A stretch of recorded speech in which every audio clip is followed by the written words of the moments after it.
There's an architectural revolution happening in the far north of Europe, in Scandinavia. It is a rapidly growing grassroots movement that opposes the boring grey blocks that are getting built everywhere, and it seems that they are gaining momentum.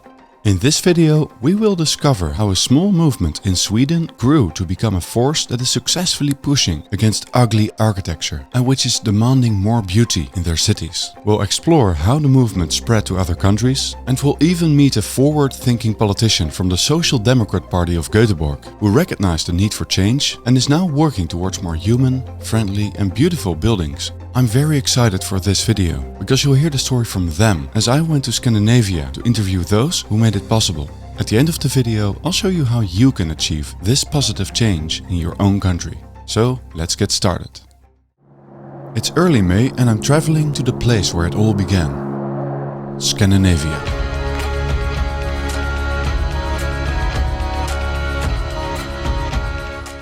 I'm on a sort of Scandinavian tour to visit 3 crucial places that play an important role in this story: Stockholm, Gothenburg and Oslo.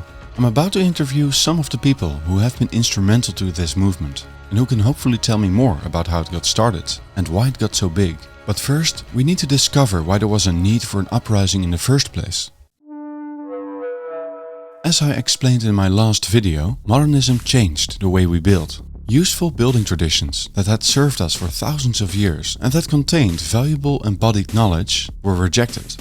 The modern movement decided that no valuable lessons could be learned from previous ways of building, so everything would have to be reinvented from the ground up.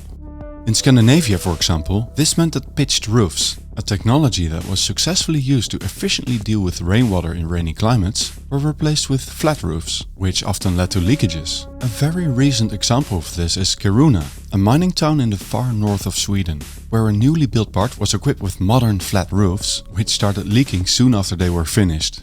This preference for flat roofs did not come from any practical use, but from an aesthetic and ideological one.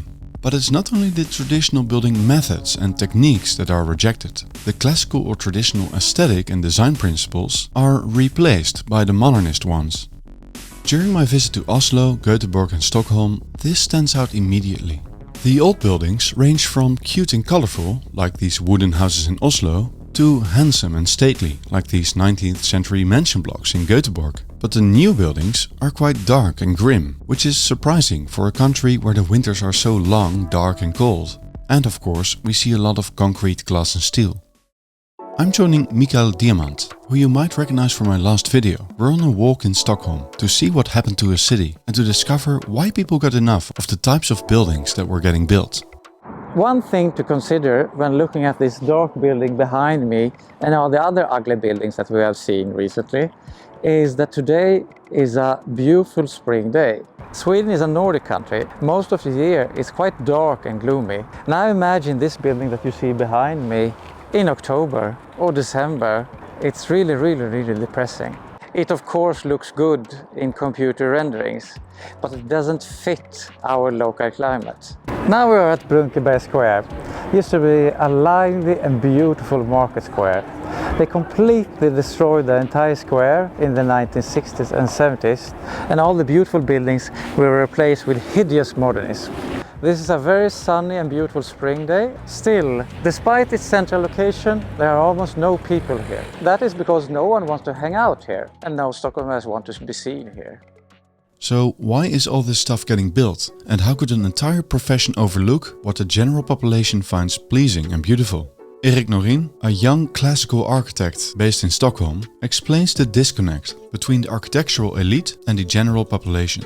The general view upon the architectural establishment in a Swedish context and probably also European context is that they're kind of an elitist group. Someone that's up in their ivory tower, not connected to the general public. Not maybe on an individual level, but as a group, and especially when it comes to what's being produced, what kind of architecture is being built, what kind of architecture is being designed. Very often that's far from what the general public likes and wants, and I would argue that that's problematic. As more and more buildings arose that people couldn't connect with, unhappiness grew. But instead of listening, developers, architects, planners and policymakers just marched on. After all, there was no real alternative. Or was there? Something had to be done. But what? The architectural educations only taught the same type of architecture that made the problem only bigger. Politicians also didn't show a lot of interest in the topic. Many confused building modernist buildings with being progressive or being somehow future-oriented, which is a common mistake I'll do a future video on. Without politicians to address the growing unhappiness, and an architectural establishment that was too invested in their own ideas, there was only one way out, a grassroots movement that would take matters in their own hands. Michael Diamant was there from the very beginning. So Facebook, there was a lot of groups engaging people in different topics, so it was a very good format to reach out to people. So in 2013 I started a group. Today it has an English name, New Traditional Architecture, and it had a very simple purpose back then, to show new built traditional projects. So I specifically showed projects from Berlin and New York, because those places in the Swedish side cannot be accused of being backwards. They are very cool in Berlin and New York, according to the Swedish psych. Everything they do there is the latest. So if they build classical, it's not backwards, it's the latest thing, and we should build classical. So 1 year later, a member of this group, so he started Architecture Uprising. Basically, you have one big photo of a new build project. This is new built in Berlin. Click, like and share if you want something similar. And this really took off. So what you got is that you got people that have not architecture as a main interest. 90% of the population love beautiful architecture, but they don't have it as a main interest. So these people got engaged now. It attracted people that are interested, it connected a lot of people, and it created a movement. This strategy worked. It caught the imagination of many, and the Facebook group started to grow. At some point, people in Norway started their own uprising. Sara Soruri, a psychologist living in Oslo and a spearhead of the Norwegian uprising, tells us how the movement blew up overnight. For a long while it was a fairly small group, around 2,000 or 3,000 members, but it was growing steadily but slowly. Then I joined it in 2019, and around the same time another man called Erik Holm also joined. He and we were talking about how we can bring the debate to a larger audience. He's a social media genius.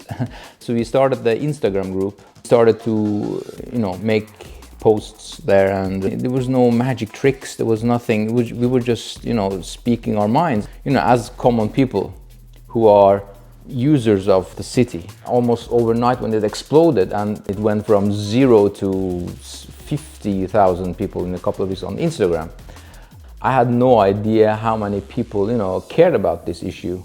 With this new movement growing rapidly in Sweden and Norway, there was suddenly a new challenge for the status quo in architecture. One of the first groups to attack the architectural uprising wasn't the architects, it was journalists. We have one section of Sweden in Stockholm called Södermalm. More than 1% of the people that live there are architects. Every third Swedish journalist lives on this island. And of course a lot of politicians. These people, they hang in the same bars, their kids go to the same kindergarten, they are friends with each other. So capital journalists, they don't like us, of course, because we are attacking their friends. So at the same time as they live in traditional environments, in classical buildings, they will write this down. Some of the harshest criticism that we have received comes actually from journalists who have labeled uprising as far-right, populist, Trumpist. Does that mean the large majority of Norwegian people are Trumpists? Because there was a poll showing that around 70% of the Norwegian people prefer traditional architecture rather than modernist. So does that make 70% of the Norwegians Trumpists? And it is not a coincidence that many people that are in this movement have immigrant background, because it's harder to call us neo-Nazis. So in my case, my mother is Jewish, 99% of her relatives died in the Holocaust, so it doesn't stick to call me a Nazi. In Norway, there's also a very successful Architecture Uprising. I think he's an Iranian immigrant. And as soon as you cannot label us Nazis, then you have to debate. And then it's not fun anymore, because you lose. So.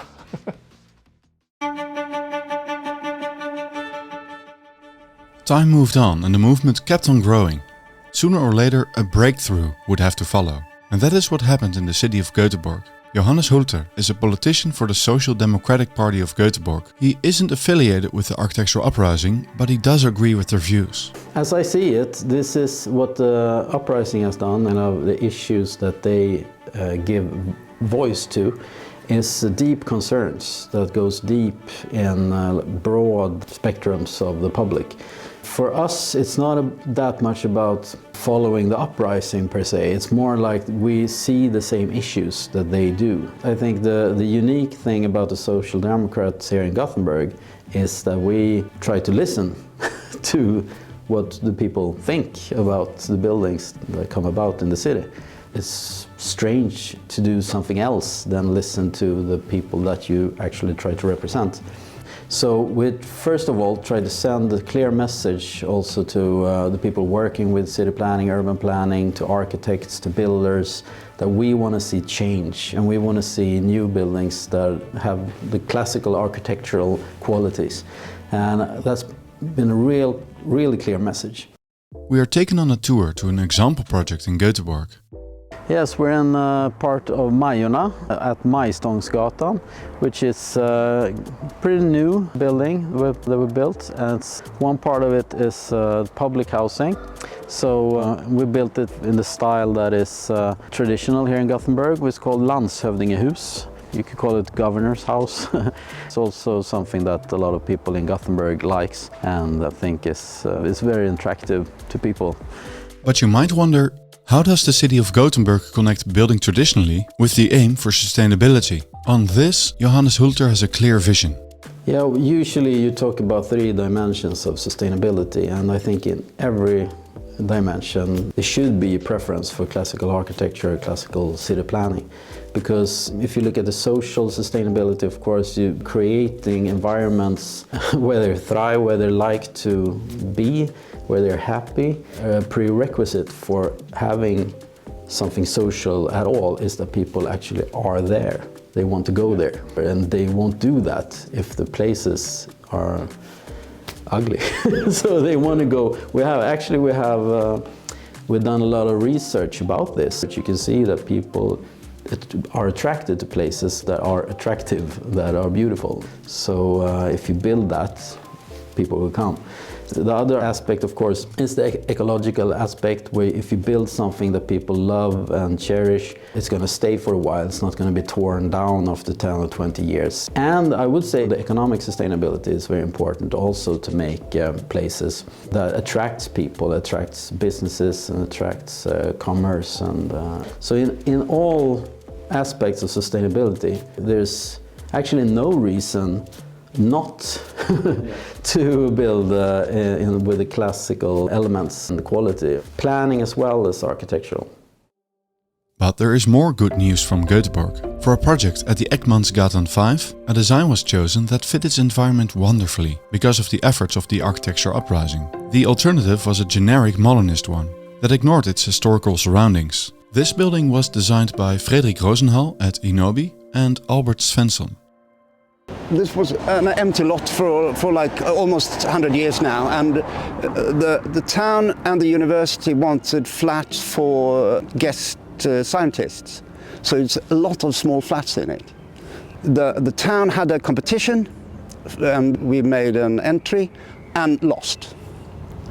It was another modernist building that won the competition. They appointed the winner. Yeah. And then the Architectural Uprising said, listen, in the competition criteria it says it has to be a building that suits its environment, surroundings. And from that the politicians said, no, this modernist building doesn't suit the surroundings, but this one does. So they changed the outcome and we got to build this. Ordinary people, they love it. They love it. They think, well, it's just, they can't tell if that is a new building. They think it's an old building. Because they can't tell the difference. On the other hand, the architectural elite, the architectural establishment, they just, there's been a lot of criticism, and there's been a lot of like warning. This is disastrous. This is kitsch. This is politically incorrect. Everything, you know. There are more positive signs though that things are about to change in Sweden. A design competition was held in Upplands Väsby for a new neighborhood. Instead of only modernist options to choose from, which is often the case with such competitions, here the population could also choose for classical design proposals. The design by the young Swedish architect Niels Fräckeus won the competition, and it is about to be built. The design reflects the buildings you would find in the extremely popular older neighborhoods in Stockholm that are out of reach for most Swedes. After all, the supply of these places hasn't grown, and demand has only risen. In Sweden, they seem to have seen the light and decided to just build more places that people want to live in this place at least. There is so much more to this story though, because the movement has picked up speed in Finland and Iceland as well. Even in Germany and the Netherlands the movement is now growing. There are many other countries where uprising movements have started. Some are smaller, some are bigger. But all of them share the same goal: to open the discussion about what we built and how we make sure that our cities can get more beautiful and attractive to live. So if you don't agree with what gets built nowadays, you're not alone. The tide is turning as people from all walks of life who prefer traditional forms of architecture find each other in this movement. And together you can be part of the solution. During the interviews, I asked Michael, Seher and Johannes for some advice for those of you who would like to help out. So someone needs to have the confidence to stand up and say the argument doesn't hold up, we need to do this instead.